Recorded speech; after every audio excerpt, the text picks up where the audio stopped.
হরিদ্বারে পাওয়ার সার্জনের দেখা, পাওয়ার সার্জনের মিলন এবং পাওয়ার মিউজিকের সাউন্ড টেস্টিং। আজকে কিন্তু ডিজে লাভারদের জন্য খুব একটা দারুণ দিন কিন্তু হতে চলেছে। কিছুটা হয়ে গেছে, 50% কাজ হয়ে গেছে, আর 50% কাজ বাকি আছে। এই 50+50 যদি 100% হয়ে যায়, তাহলে ডিজে লাভারদের মানে এর থেকে ভালো দিন কিন্তু আর হতে পারে না। সেটাই অনেক ডিজে লাভারদের কমেন্ট শুনে কিন্তু দেখা যাচ্ছে বা বোঝা যাচ্ছে বন্ধুরা। তো বন্ধুরা, তোমরা দেখছো Debashis and friends YouTube channel এবং ফেসবুক পেজ। বন্ধুরা, তো তোমাদেরকে একদম রিয়েল এবং সঠিক ইনফরমেশন যদি তোমরা কোথাও পাও, সেটা কিন্তু তোমরা এখানেই পাবে, এই চ্যানেলেই পাবে। কারণ অন্য চ্যানেলের মধ্যে 10, 20টা 30টা ভিডিও কিন্তু বানায় না, যায় তাই থাম্বনেল লাগায় না এবং অন্যরকম কথা বলি না, কন্ট্রোভার্সির কথা বলি না। যেটা সত্যি সেটা তোমাদের সামনে তুলে ধরার চেষ্টা করি বন্ধুরা। তো বন্ধুরা, আজকের এখনকার বিকেলের পরিস্থিতি এটা হচ্ছে বন্ধুরা। তোমাদেরকে আগের ভিডিও দিয়েছিলাম যেখানে পাওয়ার মিউজিকের সেট প্রায় রেডি ছিল। 12খানা টুয়ের বেস বক্স লাগিয়ে দিয়েছিল ট্রোলার উপরে, এবং সামনে 3খানা, ট্রাক্টরের সামনে কিন্তু 3খানা বেস বক্স লাগিয়ে দিয়েছিল। টোটাল কিন্তু 15 পিস বক্স রেডি করেছিল এবং তোমাদেরকে আপডেট দিয়েছিলাম সেই বক্স কিন্তু 10 ফিটের হাইটের উপরে ছিল বন্ধুরা। তো সেক্ষেত্রে সামনের যে ট্রাক্টরটা ছিল, সেই ট্রাক্টরে যে 3টা বক্স লাগানো ছিল পাওয়ার মিউজিক, সেটা কিন্তু পুলিশ নিয়ে চলে যায় এবং তার কিছুক্ষণ পরেই কিন্তু পুলিশ সেটাকে ফিরিয়ে নিয়ে চলে আসে। এরকম কথাবার্তা হয়ে থাকে নিশ্চয়ই যে পাওয়ার মিউজিক সেট আপ খুলে নেবে, অর্থাৎ সেট আপ লিমিটের মধ্যেই লাগাবে। তো এরকম হয় বন্ধুরা। তারপরে কিন্তু সেট আপ ওখানে কিন্তু চলে আসে এবং তারপরে কিন্তু আসে ডিজে সার্জেন্ট পাওয়ার মিউজিকের পীযূষদার সাথে দেখা করতে, এবং একসাথে কিন্তু গলাগলি কী বলে এটাকে, হাগ করে, ঠিক আছে, একসঙ্গে কিন্তু কোলাকুলি করে, ঠিক আছে। তো জড়িয়ে ধরে দুজনের মতো অনেক রকম কথা বলেছে। কে কী কথা বলেছে সেটা নিয়ে অবশ্যই পরে একটা ভিডিও দেবো, কারণ কন্ট্রোভার্সি আমিও চাই না। আমি কি কেন চাইতে যাবো? আমি বিভিন্ন জায়গায় ভিডিও করি, আমি কেন কন্ট্রোভার্সি চাইতে যাবো? কিন্তু যেটা সত্যি সেটা তোমার সামনে তুলে ধরবো। কে কীরকম ব্যবহার করছে সেটা অবশ্যই তোমাদের সামনে তুলে ধরার চেষ্টা করবো, কারণ তোমরা অডিয়েন্স, তোমরা জাজ, তোমাদের জানার অধিকার আছে এবং তোমাদের বুঝবারও অধিকার আছে বন্ধুরা। তো সেখানে গিয়ে সার্জেন কিছু কথা বলে, অবশ্যই পীযূষদার সাথে যে ঘটনাগুলো ঘটেছে সেগুলো অবশ্যই আশা করা যায় না। তো সেই জন্য সাপোর্টও দেয় এবং সেটা নিয়েও বলে অনেকদিন ধরে দেখা করার ইচ্ছা ছিল এবং বলেছে যে হাতে সময় না থাকার জন্য, মালিকদের হাতে নাকি সময় থাকে না, তাই কন্ট্রোভার্সি অন্যরকমভাবে হয়ে যায়, শর্ট ভিডিও এই সেই হেন তেন যা ইচ্ছা বলেছে সেটা অনেকেই ভিডিও করেছে, সেটাও আমরা দেখতে পেয়ে যাবে।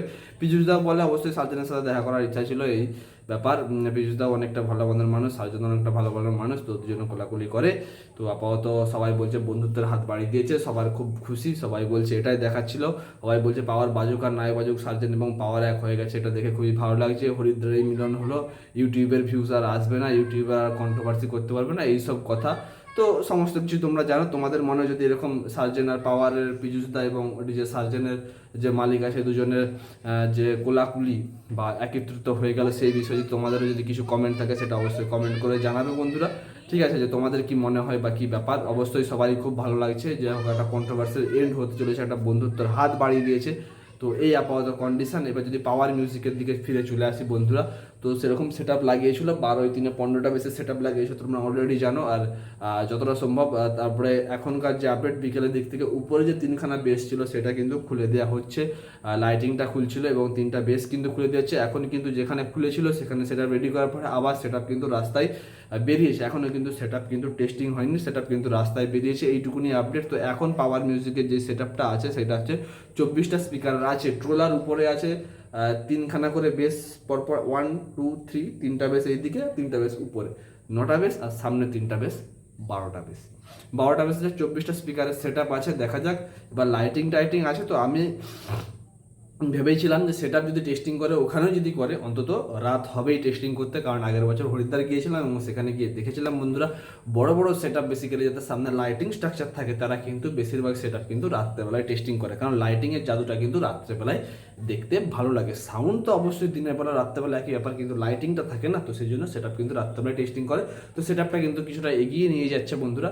তো সেট আপ কিন্তু সন্ধ্যাবেলার দিকে টেস্টিং হতে পারে বন্ধুরা। টেস্টিং যদি হয়ে যায় তাহলে তো বললাম ফার্স্টে যে 100% কিন্তু ডিজে লাভাররা খুশি হয়ে যাবে, কারণ ডিজে সার্জেন আর পাওয়ার মিউজিক ইন্ডিয়ার একটা বিগেস্ট কোলাবোরেশন। সবাই কিন্তু কমেন্ট করছে, একদম কি বলবো, নেট জগৎ কিন্তু তোলপাড় হয়ে যাচ্ছে বন্ধুরা।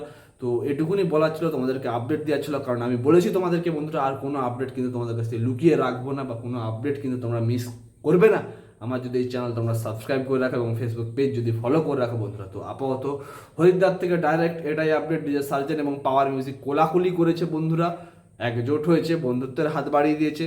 সার্জেন সেখানে গিয়ে একের সাথে দেখা করছে, যেহেতু সার্জেনের সেট আপ এবছর যায়নি হরিদ্বার, তো সময় পেয়েছে গিয়ে সবার সাথে যাচ্ছে, দেখা করছে, এবং এমপিতে যখন যাবে তো সেই জন্য আর কি বলবো, পরে বলবো এটাকে, ঠিক আছে।